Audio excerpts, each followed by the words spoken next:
T'es pas chez toi, voilà, donc je me suis réveillée. J'aurais pu dormir plus longtemps. J'avoue que si j'entendais pas la chasse des toilettes, etc., et ma mère se lever vers son café, j'avoue que j'aurais pu dormir, je pense, bien plus longtemps. Voilà, les visites, elles sont autorisées à partir de midi, donc on va aller à l'hôpital passer la journée avec mon père. Et franchement, ça va. J'ai le moral, les gars. J'ai le moral, je suis contente.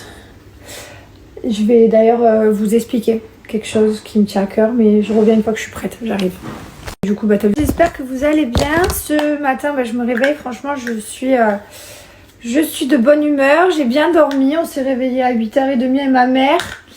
Là, en fait, j'avais oublié qu'en fait, en France, le dimanche, les magasins sont fermés, etc. Moi, c'est vrai que j'ai pas l'habitude. À Dubaï, tout est ouvert tout le temps. Il n'y a pas de... Enfin, je veux dire, le dimanche, t'as besoin de quoi que ce soit. Il y a les pharmacies... les magasins, tout. Et là, en fait, j'ai dit à ma mère tout à l'heure, il faudra qu'on fasse des courses, que j'achète mon petit déj et tout. Vous savez, je vais acheter mon petit truc que je bois que j'adore là.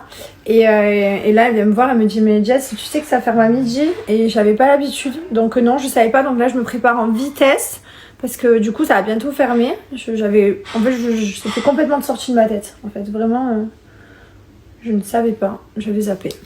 Bref, voilà, j'ai bien dormi. C'est ma mère qui m'a réveillée ce matin. Bonjour tout le monde, j'espère que vous allez bien. Je suis super contente d'être chez mes parents. Ça me fait bizarre de me dire que je dors chez mes parents. Ça fait longtemps que j'ai pas dormi chez eux. Enfin, du coup, là, il n'y a plus que ma mère. Mon papa, lui, il va rester à l'hôpital et pour un long moment. Hein. C'est pas demain qu'il rentre, mais voilà, ça me fait bizarre. Voilà, ça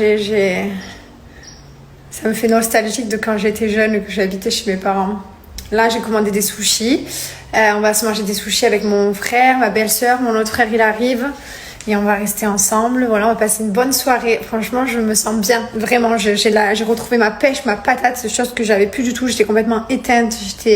J'étais triste, en fait. Alors que là, du coup, j'arrive à avoir hyper le positif dans les choses négatives. Je suis vraiment pleine de... Voilà. Je suis de bonne humeur. Je suis contente. Ça me fait du bien. Je suis venue me ressourcer et puis en plus je repars pour revenir après, mais bon, c'est pas grave. Voilà, c'est ce qu'il y a de prévu ce soir. Allez, je me pose 2 minutes pour vous raconter du coup ce qui se passe en grosso modo. Mon papa a fait un AVC. Voilà, ma maman l'a trouvé à temps. Voilà, il était allongé dans le jardin et du coup il a été pris en charge à temps, donc ça a été un peu compliqué parce que moi j'étais très loin et que ma maman m'a appelé en me disant papa il a fait un AVC et que moi les seules personnes que je connais qui ont fait des AVC sont des personnes qui sont plus de ce monde à l'heure d'aujourd'hui. Donc je savais pas du tout à quoi m'attendre. Je voyais mon père en visio avec tout un côté gauche paralysé et le bras, etc. Donc ça a été très compliqué, qui n'articulait pas, qui divague, etc. Donc ça a été hyper compliqué pour moi. Voilà, bref, donc ça c'est l'état de mon père. Aujourd'hui, ça va un peu mieux. Il arrive un peu à lever le bras jusqu'à peu près au menton, à peu près. La bouche s'est un peu remise. Il peut toujours pas marcher, mais ça va. Il divague toujours un petit peu. Hier, quand je suis arrivée, il pensait que j'étais déjà à l'hôpital, dans une chambre d'hôpital, mais c'est pas tout le temps. Voilà, donc c'est vraiment des petits... Bon, allez, je me pose 2 minutes. Si elles se remettent bien, au bout de combien de temps? Mon papa parle.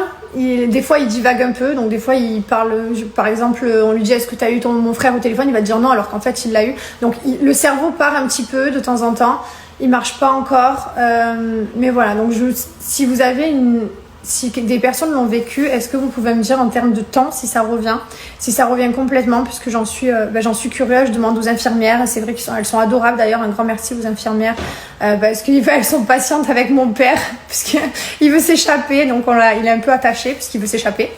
Voilà, donc un grand merci aux infirmières aussi qui s'occupent de lui, mais voilà, elles me disent elles aussi quand je leur pose la question, ça dépend, il faut du temps, etc. Mais j'ai hâte, en tout cas j'espère que ça va revenir comme avant. Là où mon père n'est pas très habillé, hein, il est en tenue d'hôpital, en blouse, le bras comme ça, enfin voilà, il n'est pas en bon état. Qu'on filme discrètement, franchement ça me gave, vraiment ça me gave.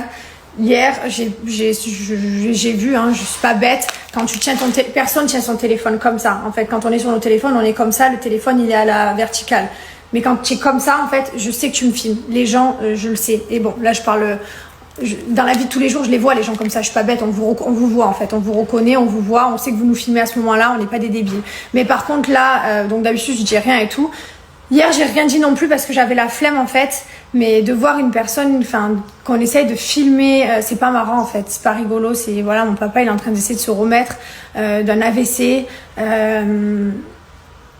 Et du coup, ça me dérange un petit peu. Certes, je suis connue, il n'y a pas de problème. Vous venez me voir si vous voulez à moi, mais filmez pas mon père, quoi.